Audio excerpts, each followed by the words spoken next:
Hi, welcome to my channel. My grandfather hurt my son while I was in the shower. I didn't yell, I didn't cry, I just made a promise he's going to regret. Make sure to listen until the end. Family's complicated. That's how people excuse all kinds of unforgivable shit, right? He's from another time. She didn't mean it like that. They're doing their best. Yeah, well, sometimes their best sucks. We live in a split level. My husband, our kids, and me downstairs. My grandparents upstairs. It's a setup we pitched as helpful for everyone.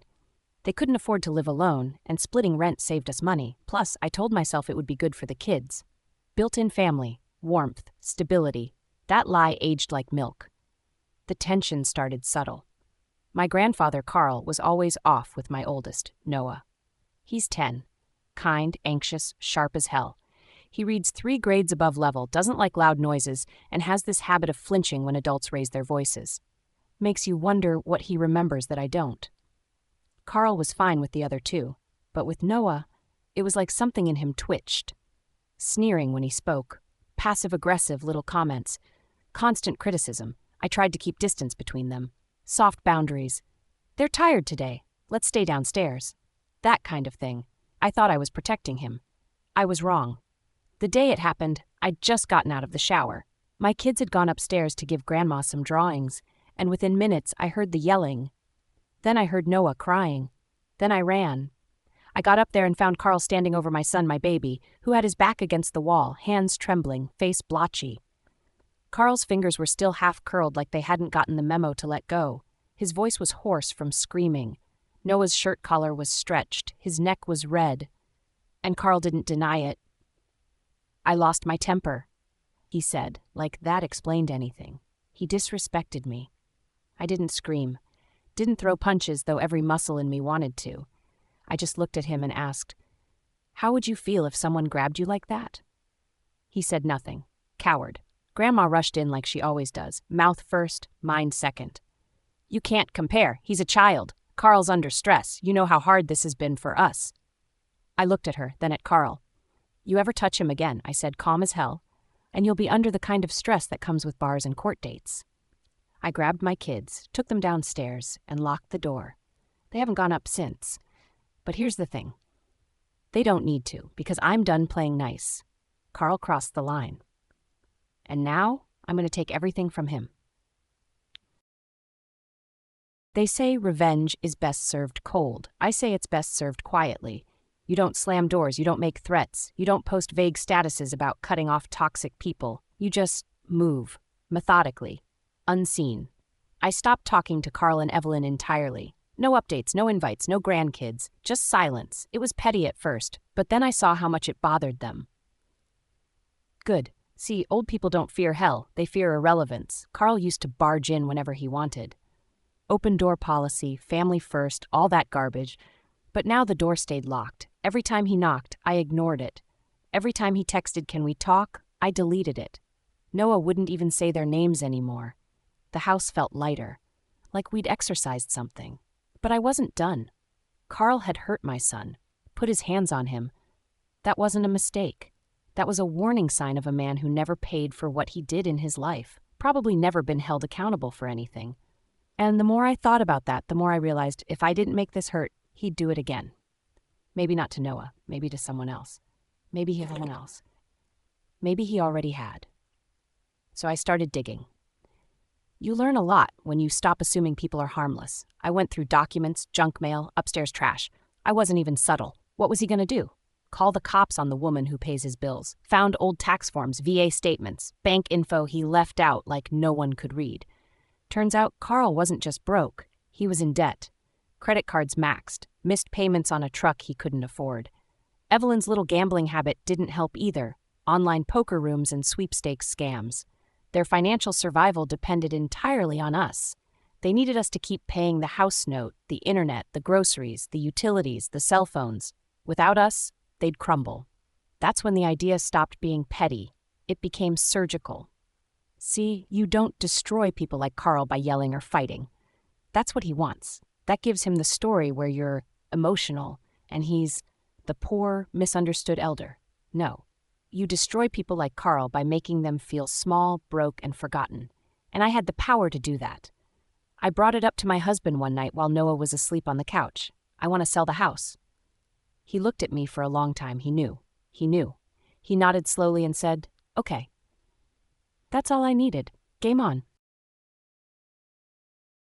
Selling the house wasn't just a power move, it was the kill switch, the reset button, and they never saw it coming. I started small, quiet changes. First, I removed their names from everything. The utilities were already in our name, but I called to confirm they didn't have any backup access. No way to beg for extensions or plea their case if we decided to cut the lights. Then I blocked their numbers from the electric, water, gas, and internet providers. They could scream into the void for all I cared. Next came the mail. I rerouted all financial notices. No more junk piling up, no more overdue warnings landing in their lap first. I wanted to see everything before they did. It wasn't paranoia, it was precision. They started to notice when the thermostat stopped working, aka I changed the digital passcode. Evelyn came down one day, nervous laugh, trying to play sweet. Did the heat stop working downstairs too? I looked her dead in the eye. Nope, works fine here. Closed the door. They still had the upstairs, technically, still had keys, still had water and power, but the walls were closing in, you could feel it. Carl started pacing the driveway more often, smoking again, yelling at squirrels, waiting for some kind of confrontation. He was waiting for me to lose it, to give him something to push against. But I didn't scream, I smiled. While they were watching TV one night, I brought in a real estate agent to tour the downstairs, quiet, casual, no signs, no flyers, just talk. The agent walked in, saw the setup, and said, "You know this house could go fast in this market. Split levels are hot again. Rentable upstairs, private downstairs, could even be duplexed." Music to my ears. Next day I met with a lawyer. Turns out Carl and Evelyn, they had 0 tenant rights. No lease, no payments, no rental agreement, just squatters, technically. Old family freeloaders clinging to nostalgia. "I want them out legally," I said, quietly, no drama. He smiled like he'd been waiting to hear that all day. "It can be done." Eviction letters were drafted, quiet ones for now, courtesy notices. I handed the envelope to Carl myself. He opened it on the porch. His face fell, confusion first, then denial. "What the hell is this?" "You've got 60 days, I said. 60, Carl. Use them wisely." He went red. "You can't do this." "I can," I said, smiling like a villain in the final act. "And I am." Evelyn came out screaming, "You're breaking this family." "No," I said, stepping back inside. "You broke it the second he put his hands on my son." Click, lock, and for the first time in years I slept like a rock. The next few weeks felt like watching a dying machine sputter. Carl and Evelyn tried everything, guilt, charm, threats, all of it bounced off me like I was made of steel. That's what happens when you cross a mother. She stops bleeding, and she starts building armor. They had 60 days, 60, and every one of them chipped away at the illusion that they still had control. Week 1, Carl tried acting like nothing happened. He'd wave from the porch, make awkward jokes in the driveway. I didn't even blink. Just loaded my kids into the car, smiling at Noah like the sun was still shining. Because for him, it was. Week 2, Evelyn showed up at the door with cookies.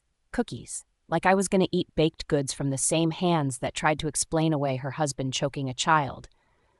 I told her to leave the plate on the porch. Week 3, they called my husband while I was at work. Tried to get him alone, manipulate him. Said I was being vindictive and emotionally unstable. He hung up on them. That night, he made dinner and poured me wine without saying a word, and that silence meant everything. By week 4, reality started to sink in. I heard Carl on the phone late one night through the floor vents, whispering, angry, saying words like pawn the truck and credit line and we've got nowhere else. That's when I knew it was working. But here's the part they didn't know. I wasn't selling the house. Not yet. I just wanted them out. Legally, cleanly, fully. This home, it's mine. My kids were born here. They had Chris mornings here, learned to ride bikes in that cracked driveway. This was our space. Ours, not some halfway house for aging abusers who thought the past bought them permanent forgiveness. So no, I wasn't burning it down. I was fumigating it. I kept things tight, no contact, no eye contact, no emotion. I became a wall, and walls don't argue. But even walls feel pressure. One night, Noah came into our room, quiet, small, the way he gets when he's scared of disappointing someone. Am I in trouble? My heart snapped. No, baby. Why would you think that? Because I made Grandpa mad, and now they're leaving. Jesus Christ, I held him so damn tight. You didn't make anyone do anything, I said into his hair. You were brave, you told the truth, and because of that, no one will ever hurt you again, not on my watch. He cried for a minute, then fell asleep on my chest. And that's when the anger came back, hot, volcanic. Because it wasn't just about Carl anymore. It was about how abuse becomes this echo kids carry into adulthood, how it gets passed down when no one stops it. Well, I stopped it. I cut it off at the throat. Day 58. 2 days before the deadline. I came home from work and the driveway was empty. Carl's truck, gone. Evelyn's fake garden gnomes, gone. The upstairs lights, off. I didn't celebrate. Not yet. I waited. No notes, no keys, no last-ditch letters blaming me for their spiral, just silence. So I went upstairs. The door was still unlocked, of course. They were the kind of people who never learned to close anything behind them. Not their mouths, not their trauma, not their consequences. The place was hollow. The air stale, sour. The furniture was still there, what little they had. A few pieces of chipped wood and a busted recliner. The couch they made my son sit on while they judged him like he was a failed project. I stood in that room and let it all breathe. Then I walked to the kitchen, and that's where I found it, a post-it on the fridge. 2 words, you win. I smiled, not big, not dramatic, just satisfied. Because no, Carl, I didn't win. I ended it. I turned off the lights, shut the door, went back downstairs and poured a drink. No celebration, just quiet. Just the sound of my house finally breathing normally again. Later that night, I stood in Noah's room watching him sleep. The calm on his face made everything feel worth it. The darkness didn't scare him anymore. He didn't wake up crying. He didn't flinch when someone raised their voice on TV. He was healing, because the danger was gone. They asked me once, one of my friends, one of the ones who only knew the version of me that smiled through gritted teeth, if I regretted it. The eviction, the coldness, the revenge. Family's family? She said. No, it isn't. Family is earned, not inherited. Carl wasn't a grandfather. He was a man who thought his anger was more important than a child's safety. And Evelyn wasn't a grandmother. She was his cleanup crew, his mouthpiece, his shield. And I don't owe them anything. I chose my son, and I'd choose him again, every time, with fire, with silence, with war. Call me heartless, call me cruel, just don't call me a liar. Because everything I said, I meant. You touch my kid, you lose everything. Weeks passed. No word, no calls, no texts, no knock at the door. Part of me expected something. A guilt letter, a third-hand message through some distant cousin, maybe even an obituary clipped passive-aggressively into an envelope. But no, just silence. I checked once, just once. Online records, just enough to know they landed in some subsidized housing an hour away. The kind with flickering hall lights and rent caps. They weren't homeless, but they weren't comfortable, and they weren't welcome. That was enough for me. It wasn't about ruining their lives. It was about removing them from mine, from my son's. I didn't want revenge for satisfaction. I wanted prevention. I didn't want Noah growing up thinking it was normal for a man to shout and strike and never say sorry. And I didn't want my other kids thinking silence made you safe. People ask, when do you know you've healed? I don't know. Maybe when the anger stops needing a voice. When you stop replaying the moment in your head like it's still happening.